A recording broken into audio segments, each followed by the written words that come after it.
Hi, ഞാൻ ഇന്ന് പരിചയപ്പെടുത്താൻ പോകുന്നത് ഖത്തറിലുള്ള എല്ലാവർക്കും ഫാമിലി ഫ്രണ്ട്സുമായിട്ട് അടിച്ചു പൊളിക്കാൻ പറ്റിയ ഒരു മസ്റ്റ് വിസിറ്റ് പ്ലേസ് ആണ്.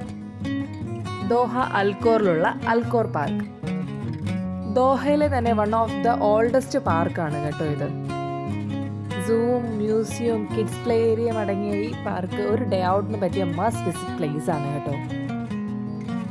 ഏകദേശം 300ഓളം സ്പീഷീസിലുള്ള അനിമൽസിനെയും ബേർഡ്സിനെയും നമുക്കിവിടെ കാണാം. കുട്ടികൾക്കൊക്കെ ഒരു ഡിഫറെൻ്റ് എക്സ്പീരിയൻസ് ആകും. ഈ ബേർഡ്സിന്റെ ഏരിയയും ഈ കാണുന്ന അതിലൂടെയുള്ള ബ്രിഡ്ജുമാണ് ഇവിടുത്തെ ഹൈലൈറ്റ്. ഇവിടെ ആർട്ടിഫിഷ്യലി പോൺസും വാട്ടർഫോൾസും ഒക്കെ ക്രിയേറ്റ് ചെയ്തിട്ടുണ്ട്. എല്ലാം അടിപൊളിയാണ്. നമ്മൾ കണ്ടതും കാണാത്തതുമായ ഒരുപാട് തരം പക്ഷികൾ, എല്ലാവരും ഒരു കുടക്കീഴ്. ഈ കോൺസെപ്റ്റ് അടിപൊളിയാണല്ലേ? ഇത് നടന്നു കണ്ട് ആസ്വദിക്കാൻ അതിനും അടിപൊളിയാണ്. ഇവരെല്ലാം എന്തോ വലിയ ചർച്ചയിലാണെന്ന് തോന്നുന്നു. കണ്ടില്ലേ ഒരു ഗൗരവം? പക്ഷെ ഇതൊന്നും എന്നെ ബാധിക്കുന്ന കാര്യമേ അല്ല എന്ന് പറഞ്ഞൊരു അക്ഷരേ ഇരിക്കുന്നത് കണ്ടില്ലേ? എന്നോട് പറയാതെ എന്ത് ചർച്ച എന്ന രീതിക്ക് മറ്റൊരാൾ.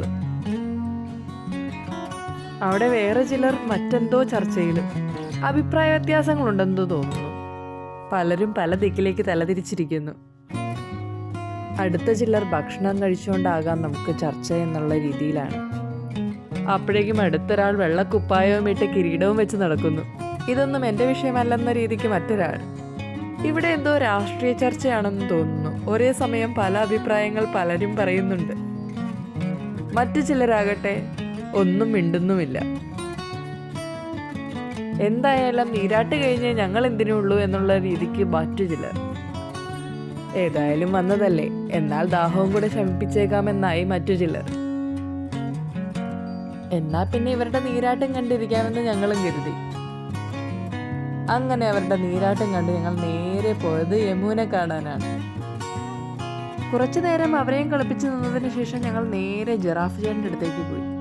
എന്താണെന്നറിയില്ല, ഞങ്ങളുമായി പിണങ്ങിയിരിക്കുമായിരുന്നു ആശാൻ. ഞങ്ങളും കൂട്ടില്ലെന്ന് പറഞ്ഞ് അവിടെ നിന്ന് ഞങ്ങൾ നേരെ പാരറ്റ്സിനെ കാണാൻ പോയി. അപ്പോൾ ഇന്നേക്ക് ഇത്രയേ ഉള്ളൂ. ടാറ്റാ.